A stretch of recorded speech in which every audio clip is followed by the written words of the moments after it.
Matthew chapter 8. When Jesus came down from the mountainside, large crowds followed him. A man with leprosy came and knelt before him and said, "Lord, if you are willing, you can make me clean." Jesus reached out his hand and touched the man. "I am willing," he said. "Be clean." Immediately, he was cleansed of his leprosy.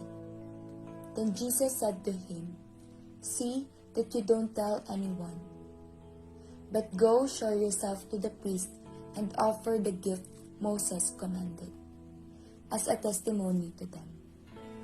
When Jesus had entered Capernaum, a centurion came to him, asking for help. "Lord," he said, "my servant lies at home paralyzed, suffering terribly."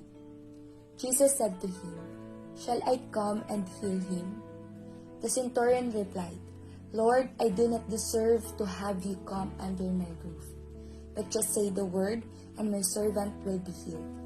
For I myself am a man under authority, with soldiers under me. I tell this one, 'Go,' and he goes, and that one, 'Come,' and he comes. I say to my servant, 'Do this,' and he does it." When Jesus heard this, he was amazed, and he said to those following him, "Truly I tell you, I have not found anyone in Israel with such great faith. I say to you that many will come from the east and the west, and will take their places at the feast with Abraham, Isaac, and Jacob in the kingdom of heaven. But the subjects of the kingdom will be thrown outside into the darkness, where there will be weeping and gnashing of teeth." Then Jesus said to the centurion, "Go, let it be done just as you believe it would." And his servant was healed at that moment. When Jesus came into Peter's house, he saw Peter's mother-in-law lying in bed with a fever. He touched her hand, and the fever left her, and she got up and began to wait on him. When evening came, many who were demon-possessed were brought to him, and he drove out the spirits with the word and healed all the sick. This was to fulfill what was spoken through the prophet Isaiah. He took up our infirmities and bore our diseases. When Jesus saw the crowd around him, he gave orders to cross to the other side of the lake. Then a teacher of the law came to him and said, "Teacher, I will follow you wherever you go." Jesus replied, "Foxes have dens, and birds have nests, but the Son of Man has no place to lay his head." Another disciple said to him, "Lord, first let me go and bury my father." But Jesus told him, "Follow me and let the dead bury their own dead." Then he got into the boat, and his disciples followed him.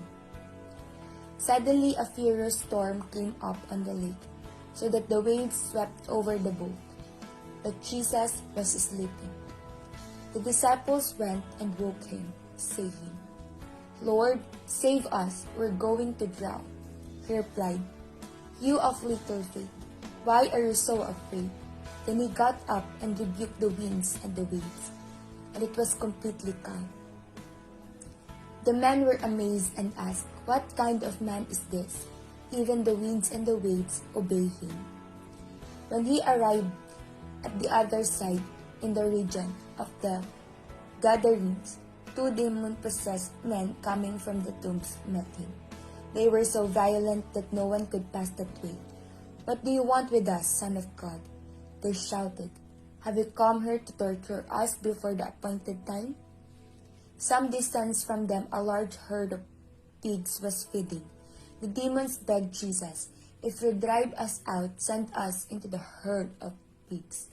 He said to them, "Go." So they came out and went into the pigs, and the whole herd rushed down the steep bank into the lake and died in the water.